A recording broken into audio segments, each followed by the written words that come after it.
So guys, അപ്പോൾ എല്ലാവർക്കും wear റിവ്യൂസിൻ്റെ പുതിയൊരു വീഡിയോയിലേക്ക് സ്വാഗതം. അപ്പോൾ നമ്മളിന്ന് റിവ്യൂ ഒന്നും വേറൊന്നുമല്ല, സ്ട്രേഞ്ചർ തിങ്സ് അവസാനിച്ചിരിക്കുകയാണ്. 2016 തുടങ്ങിയ ആ ഒരു സീരീസിൻ്റെ ജേർണി നെറ്റ്ഫ്ലിക്സ് ഇപ്പം ഫുള്ളായിട്ട് കംപ്ലീറ്റ് ചെയ്തേക്കുന്നത്. കാര്യം പറഞ്ഞാൽ ഈ ഒരു സീരീസ് ഇറങ്ങിയിട്ട് ഇപ്പം 2-3 ആഴ്ചയായി. 1-ാം തീയതി ഇറങ്ങി തീർത്താണ്. പക്ഷേ എനിക്ക് സത്യം പറയാമല്ലോ, എനിക്ക് റിവ്യൂ ചെയ്യാൻ തോന്നിയിട്ടില്ലായിരുന്നു. ഞാൻ കണ്ടു കഴിഞ്ഞ് അപ്പം തന്നെ റിവ്യൂ ഇടണമെന്നൊക്കെ ഓർത്തായിരുന്നു. പക്ഷേ ആ ഒരു സീരീസ് കണ്ടു കഴിഞ്ഞപ്പോഴത്തേക്ക് എനിക്ക് എന്തിനാണ് ഇടുന്നതെന്ന് ആലോചിച്ചു. കാരണം നിങ്ങളൊക്കെ ഇപ്പോൾ ഈ ഒരു സീരീസ് കണ്ട് തീർത്തിട്ടുണ്ടായിരിക്കും. സോ എൻ്റെ ഒരു ഒപ്പീനിയൻ പറയുകയാണെങ്കിൽ എനിക്ക് വേസ്റ്റ് എൻഡിങ് ആയിട്ടാണ് തോന്നിയത്.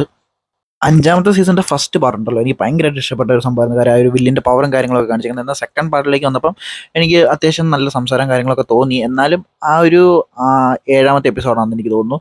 കാര്യം ആ ഒരു അപ്സൈഡ് ഡൗണിനെ കുറിച്ച് തിയറിയൊക്കെ എക്സ്പ്ലെയിൻ ചെയ്തിരിക്കുന്ന ആ ഒരു സംഭവം എനിക്ക് ഭയങ്കരമായിട്ട് ഇഷ്ടപ്പെട്ടായിരുന്നു.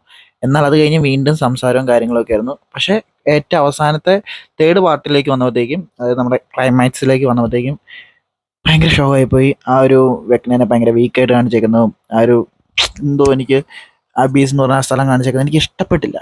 ഇതിന് നന്നായിട്ട് അവർക്ക് ഇറക്കാമെന്ന് എനിക്ക് തോന്നിയിട്ടുണ്ടായിരുന്നു. കാര്യം ഇതിനും എനിക്ക് എൻഡിങ് ഏറ്റവും നന്നായിട്ട് ഇഷ്ടപ്പെട്ട ഗെയിം ഓഫ് ത്രോൺസിൻ്റെ തന്നെയായിരുന്നു. അപ്പോൾ നിങ്ങൾക്ക് ഈ ഒരു സീരീസ് കണ്ടിട്ട് എങ്ങനെയാണ് ഇഷ്ടപ്പെട്ടോ ഇല്ല എന്നുള്ള കാര്യങ്ങളൊക്കെ കമൻറ്റ് ബോക്സിൽ കമൻറ്റ് ചെയ്യാൻ. സത്യം പറയാമല്ലോ, അവർക്കൊരു ഗ്രാൻഡ് ആയിട്ട് ഇറക്കേണ്ട സാധനമായിരുന്നു. ഇതാണോ അവർ തിയേറ്ററിൽ ഇറക്കണം എന്നും കാര്യങ്ങളൊക്കെ പറഞ്ഞത്. ഒരു ആവറേജ് ജസ്റ്റ് ഒന്ന് കണ്ടിരിക്കാൻ, ജസ്റ്റ് ഒരു എൻഡിങ് കൊണ്ടുവന്നു, അത്രേ ഉള്ളൂ. എനിക്ക് അത് അതിനപ്പുറം എനിക്കൊന്നും തോന്നിയിട്ടില്ല. പക്ഷേ ഇതിനും കിട്ടലിന് എൻഡിങ് ആയിരുന്നു സീസൺ 4-ന്റെയും 3-യുടെയും ഒക്കെ ക്ലൈമാക്സ് കാണിച്ചിരുന്നത്. ആ ഒരു സീസണിൻ്റെ എൻഡിങ് കാണിച്ചത് ഇതിനും ഗ്രാൻഡ് ആയിട്ടുള്ള എൻഡിങ്ങും കാര്യങ്ങളും അവർക്ക് അവിടെ വെച്ച് നിർത്തിയാൽ മതിയായിരുന്നു. ഇതിപ്പോൾ കുറേ സംഭവങ്ങളൊരു സ്റ്റോപ്പിട്ട് നിർത്തിയ പോലെ എന്തെന്ന് തീർക്കാൻ വേണ്ടി തട്ടിക്കൂട്ടി തീർത്തിയൊരു ഫീലാണ് എനിക്ക് ഈ ഒരു സീരീസ് കണ്ടപ്പോൾ തോന്നിയത്. നിങ്ങൾക്ക് ഈ കണ്ടിട്ട് എന്താണ് തോന്നിയെന്നുള്ള കാര്യങ്ങളൊക്കെ കമൻറ്റ് ബോക്സിൽ കമൻറ്റ് ചെയ്യുക. നിങ്ങൾക്ക് ഇഷ്ടപ്പെട്ടോ ഇല്ല എന്നുള്ള കമൻറ്റ് ബോക്സിൽ കമൻറ്റ് ചെയ്യുക. സോ ഞാൻ ഇതിൻ്റെ റിവ്യൂ ചെയ്യാണ്ടിരുന്ന വേറെ ഒന്നുമല്ല. കാര്യം എനിക്ക് സത്യം പറഞ്ഞാൽ ഒരു ഭയങ്കര എക്സൈറ്റ്മെൻറ്റ് കണ്ടാണ്. പക്ഷേ ഇവരിങ്ങനെ ഇറക്കിയപ്പോഴത്തേക്ക് എനിക്ക് പിന്നെ ചെയ്യാൻ തോന്നില്ല. അതുകൊണ്ടാണ് ഞാൻ ചെയ്യാൻ